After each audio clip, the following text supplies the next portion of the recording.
kelompok 7 dari mata kuliah metode penelitian survei dengan dosen pengampu Ibu Nurlina akan menggunakan diri. Saya Oleh Iskandar, NIM 19011232. Saya Muhammad Abdullah, NIM 19011112. Saya Jelibah Arifa, NIM 19011042.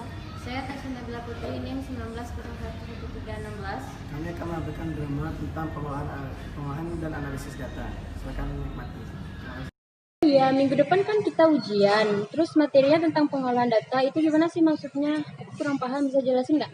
Bisa sih, kemarin sempat baca materi tentang pengolahan data. Kegiatan pengolahan data baik bersifat kualitatif maupun kuantitatif. Diawali oleh tabulasi. Tabulasi sendiri adalah proses pembuatan tabel induk yang memuat susunan data penelitian berdasarkan klasifikasi dan sistematis, sehingga lebih mudah untuk dianalisis lebih lanjut. Bila menggunakan bantuan komputer, proses tabulasi ini hakikatnya sama dengan proses pemasukan data sesuai dengan kelompok dan kode variabelnya masing-masing ke dalam satu file, dan yang prosesnya dikenal sebagai proses data entry. Yang selanjutnya itu analisis data deskriptif. Analisis data deskriptif sendiri adalah bertujuan untuk memberikan deskripsi mengenai subjek penelitian berdasarkan data dari variabel yang diperoleh oleh kelompok subjek yang diteliti, tidak dimasukkan dalam pengujian hipotesis. Sekalipun penelitian dilakukan bersifat diferensial, sajian keadaan subjek data penelitian secara deskriptif tetap perlu diketengahkan lebih dahulu sebelum pengujian hipotesis dilakukan. Apalagi dalam penelitian pendekatannya lebih bersifat kualitatif, tentu deskripsi tersebut lebih penting lagi. Penyajian hasil analisis deskriptif biasanya berupa frekuensi dan presentase, tabulasi silang, serta berbagai bentuk grafik dan chart pada data yang bersifat kategorikal, serta berupa statistik kelompok. Sekian yang dapat saya sampaikan. Jadi di analisis data deskriptif itu terbagi atas dua. Yang pertama itu ada penyajian frekuensi dan persentase. Nah, penyajian persentase dan proporsi memberikan gambaran mengenai distribusi subjek menurut kategori-kategori nilai variabel. Nah, karena itu analisis ini didasarkan pada distribusi frekuensi. Secara visualnya, penggunaan tabel frekuensi dan grafik sangat membantu untuk memahami keadaan data yang disajikan. Nah, ini kita kasih contohnya di sini ya.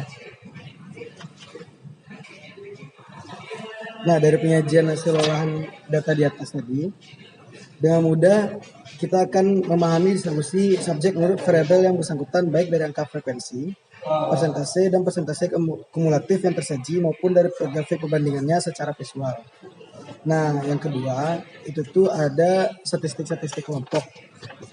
Untuk data penelitian yang bersifat bukan kategorikal, yaitu data kontinu atau data berskala interval dan rasio, hasil analisis deskriptif data disajikan dalam bentuk statistik yang menggambarkan keadaan variabel tertentu pada kelompok subjek penelitian yang bersangkutan. Nah, contohnya seperti ini. Nah, penyajian statistik kelompok secara deskriptif ini membantu memberikan gambaran yang mudah difahami mengenai variabel yang bersangkutan. Sebagai contoh, dengan melihat harga min kelompok pada variabel indeks prestasi, yaitu di poin 2,656. Kita dapat mengetahui bahwa subjek penelitian ini termasuk berprestasi cukup baik dengan melihat varian IP 0,398 atau melihat skor minimum 1,50 dan skor minimumnya 3,76. Kita mengetahui pula bahwa kelompok subjek ini sangat heterogen prestasinya. Nah, IP di atas mudah dilakukan karena kita sudah mengetahui bahwa besarnya IP bergerak di antara 0 dan 4,00 dengan rata-rata 2. Sehingga kita memiliki norma penilaian umum. Untuk variabel lainnya, seperti misalnya variabel motivasi, min sebesar 7.000 belum dapat diintegrasikan secara langsung karena kita belum mengetahui norma bagi skor yang bersangkutan. Gitu loh. Nah, kalau analisis data inferensial, itu siapa yang bisa jelasin? Bantu dong. Aku kemarin sih sempat baca. Jadi analisis data inferensial itu dimaksudkan itu untuk mengambil kesimpulan dengan pengujian hipotesis.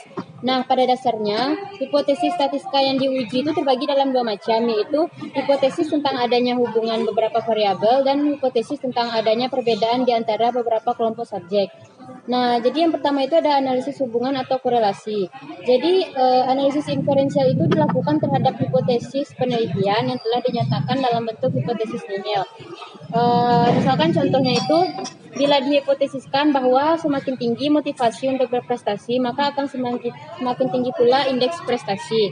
Jadi, terdapat suatu hubungan atau korelasi linear positif antara variabel motivasi dan variabel indeks prestasi. Nah, jadi selanjutnya, jadi selain analisis mengenai hubungan di antara hanya dua variabel, biasanya itu dalam penelitian sosial selalu dilibatkan lebih banyak variabel sebagai prediktor.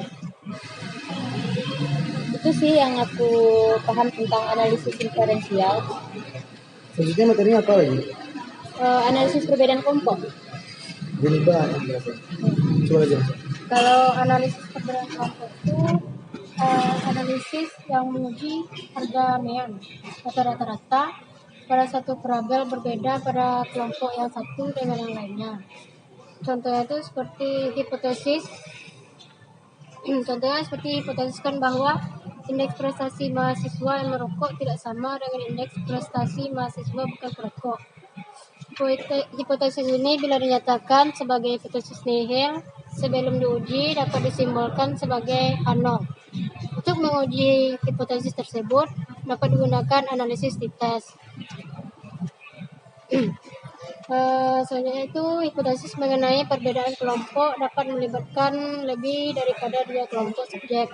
Contohnya hipotesis yang mengatakan bahwa terdapat perbedaan motivasi berprestasi antara mahasiswa yang berasal dari kota, dari desa, dan dari daerah suburban.